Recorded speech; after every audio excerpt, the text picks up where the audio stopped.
Viewers, এই শীতে বথুয়া শাকটা পাওয়া যায়। আমরা গ্রামে যখন নানি বাড়িতে বেড়াতে যেতাম তখন ওই আলুর আইলগুলোতে এই বথুয়া শাকগুলো হতো।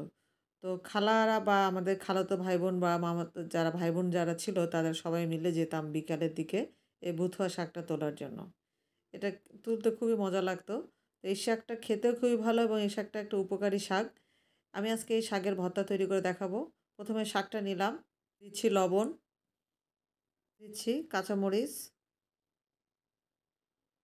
পেঁয়াজ, পেঁয়াজ কলি সহ পেঁয়াজ পাতা, দিয়ে দিচ্ছি একটা গোটা রসুন,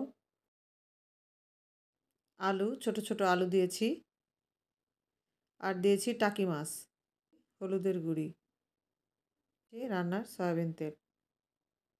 পরে নেড়েচেড়ে নিয়ে ভাঙা ভাঙা যে কুমড়ো বড়িগুলো ছিল সেগুলো দিয়ে দিচ্ছি। আলাদা করে পানি ইউজ করব না, শাকের পানি দিয়ে এই কুমড়ো বড়ি আলু সহ সব কিছু সেদ্ধ হয়ে যাবে এবং ঢেকে ঢেকে নেড়ে নেড়ে রান্না করব। রাখার পরে সবজিটা সিদ্ধ হয়ে আসলে ঢাকনাটা নামিয়ে ফেলে পানিটা শুকিয়ে ফেলবো এবং সবজিটা একেবারে ভাজা ভাজা করে ফেলবো। মই এই শাকের সাথে একটু ধনিয়া পাতা ইউজ করেছি। ভাজা হয়ে গেলে শিলপাটায় ভর্তা করে ফেলবো। যারা এভাবে এখনো ভর্তা খাননি তারা অবশ্যই একবার ট্রাই করে দেখবেন।